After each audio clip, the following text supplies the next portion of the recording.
Hello friends, welcome to வெற்றி நிச்சயம். TNPSC எக்ஸாம்ல ஃபுல் மார்க்ஸ் வாங்க வெற்றி நிச்சயம் சப்ஸ்கிரைப் பண்ணுங்க. நம்ம வீடியோ ஃபர்ஸ்டா நீங்க பார்க்கணுமா? கூடவே பக்கத்துல இருக்கிற பெல் பட்டனை கிளிக் பண்ணுங்க. இந்த வீடியோல நம்ம என்ன பார்க்க போறோம்னா TNUSRB சைக்காலஜில கேட்கக்கூடிய क्वेश्चंस ரேண்டமா கொடுத்திருக்காங்க. அதுதான் இப்போ நான் உங்களுக்கு ஒரு 5 क्वेश्चन கொடுத்திருக்கேன். அந்த 5 क्वेश्चन தான் இப்போ பார்க்க போறோம். ஃபர்ஸ்ட் क्वेश्चन P என்பது மல்டிப்ளை எனவும் Q என்பது மைனஸ் எனவும் R என்பது பிளஸ் எனவும் S என்பது டிவிஷன் எனவும் இருப்பின் 8P4Q2 R6 S3 இன் மதிப்பு என்ன அப்படின்னு சொல்லி கேட்டிருக்காங்க. இப்படி கொடுத்தாங்கன்னா நீங்க ரொம்ப பெருசா இருக்கு அப்படின்னு சொல்லி ரொம்ப குழப்பிக்காதீங்க. ஃபர்ஸ்ட் அதை வந்து எழுதுவோம். 8 எழுதிட்டோம். அடுத்து P னா என்னது மல்டிப்ளை பண்ணும் எழுதியாச்சு.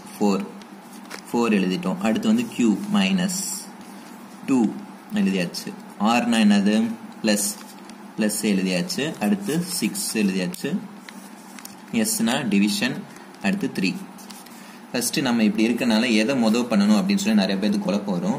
அது வந்து போர்ட்மாஸ் ரூல் என்ன சொல்றாங்கன்னா ஃபர்ஸ்ட் வந்து டிவிஷன் பண்ணணும், அடுத்து மல்டிப்ளை, அடுத்து பிளஸ், அடுத்து வந்து மைனஸ். இதான் வந்து நம்ம போர்ட்மாஸ் ரூல் படி பண்ணணும்.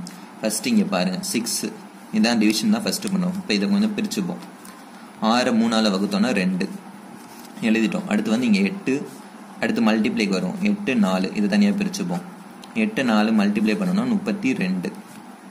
அடுத்து இங்க என்ன இருக்கு மைனஸ் இருக்கு, 2 இருக்கு, பிளஸ் இருக்கு. இந்த மைனஸ் 2 பிளஸ் 2 கூட்டினோம்னா 0 வந்துடும். அப்பனா 32 மைனஸ் 0 வந்து 32. இங்க ஆன்சர்ல 32 இங்க இருக்கு. அப்ப 32 தான் நமக்கு ஃபர்ஸ்ட் क्वेश्चनக்கு ஆன்சர்.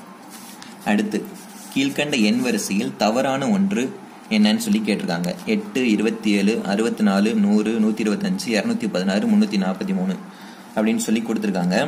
இதுல எதுன்னு சொல்லி நம்ம ஃபர்ஸ்ட் பார்ப்போம். ஆன்சர்ல இருந்து போறதுனாலும் போகலாம், இல்லைன்னா வந்து ஃபர்ஸ்ட் நம்ம அந்த கொஸ்டின்ல இருந்தே பார்க்கலாம். ஃபர்ஸ்ட் உங்களுக்கு பார்த்தோன்னே என்ன தெரியுதுன்னா 8 27 சம்பந்தமே இல்லாம கொடுத்துருக்க மாதிரி இருக்கும்.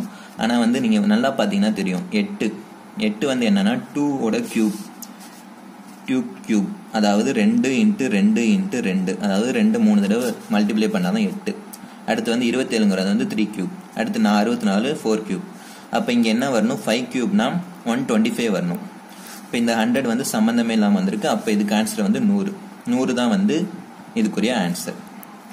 அடுத்து ஒரு எண்ணின் 4 மடங்குடன் 11 கூட்டினால் 31 கிடைக்கிறது. அந்த எண் என்ன அப்படின்னு சொல்லி கேட்டிருக்காங்க. இதுக்கு வந்து நம்ம வந்து என்ன எண்ணுன்னு கண்டுபிடிக்கணும். நம்ம வந்து இங்க வந்து என்ன பண்ண போறோம், ஆன்சர்ல இருந்து போக போறோம். ஆன்சர்ல இருந்து போவோம். ஃபர்ஸ்ட் ஆப்ஷன்ல இருந்து பார்ப்போம். 6 வந்து 4 மடங்குனா 6 நாளா 24 வருது. 24ஓட 11 கூட 35 போயிடுது. நமக்கு 31 தான் வேணும். 2னா 2ம் வராது. 2 ரொம்ப சின்ன நம்பரா வருது. 2 4 8 8 11 கம்மியா தான் வருது. அடுத்து 4க்கு போவோம். 16ஓட 11 கூட்டணும்னா என்ன வருது 16 11 17 27 வருது. அடுத்து 5 தான் அப்ப ஆன்சரா இருக்கணும். 5 நாளா 20, 20ஓட 11 கூட்டணும்னா 31. அப்ப வந்து நமக்கு இதுக்கு 5 தான் ஆன்சர். அடுத்த क्वेश्चन இங்க என்ன கொடுத்திருக்காங்க, கடிகாரம் நேரம் கொடுத்திருக்காங்க. அடுத்து விளக்கு என்னன்னு சொல்லி கேட்டிருக்காங்க. அதாவது கடிகாரம் என்ன காட்டுது அப்படின்னு சொல்லி கேட்டிருக்காங்க, நேரத்தை காட்டுது. விளக்குனா அதுக்கு என்ன சம்பந்தமா இருக்கும் அப்படின்னு சொல்லி கேட்டிருக்காங்க. ஃபர்ஸ்ட் பல்புக்கு ஓரளவுக்கு சம்பந்தமா தான் இருக்கு. ஆனா கடிகாரம் நேரம்னா அது என்ன செய்யுது அப்படின்னு தான் சொல்லிருக்காங்க. அப்ப விளக்கு வந்து இருள உண்டாக்காது, ஒளியை தான் உண்டாக்கும். அப்ப வந்து இதுக்கு ஆன்சர் ஒளி. அடுத்து 5வது क्वेश्चन, ஒரு முக்கோணத்தின் இரு கோணங்கள் 60 டிகிரி 75 டிகிரி எனில் அதன் 3வது கோணம் என்ன அப்படின்னு சொல்லி கேட்டிருக்காங்க. ஃபர்ஸ்ட் நம்ம முக்கோணம் வந்து எப்படி, முக்கோணம் வந்து 180 டிகிரி தான் இருக்கும். ஒரு முக்கோணத்துக்கு எல்லாத்தையும் சேர்த்தோம்னா 180 டிகிரி தான் வரும். ஃபர்ஸ்ட் என்னன்னா 60 கொடுத்துருக்காங்க. 60 பிளஸ் 75, அடுத்து ஒரு டிகிரி வரணும், அதை எக்ஸ்னு வச்சுப்போம். அதுனா 180 வரும். அப்ப இது ரெண்டையும் கூட்டினோம்னா 5 135 பிளஸ் எக்ஸ் ஈக்குவல் டு 180 தான். அப்பனா நமக்கு இந்த எக்ஸ் வேணும்னா இந்த இதை வந்து இதுல இருந்து கழிச்சிருவோம். 180ல இருந்து 135 கழிச்சோம்னா 45. அப்ப நமக்கு இந்த 45 தான் ஆன்சர். இந்த வீடியோல நம்ம ஒரு 5 क्वेश्चन சைக்காலஜில இருந்து பார்த்தோம். அடுத்த வீடியோல வேற ஏதாவது ஒரு சம்ஸ் எல்லாம் பார்க்கலாம். தேங்க்யூ. TNPSC எக்ஸாம்ல ஃபுல் மார்க்ஸ் வாங்க வெற்றி நிச்சயம் பாருங்க. தேங்க்ஸ் ஃபார் வாட்சிங்.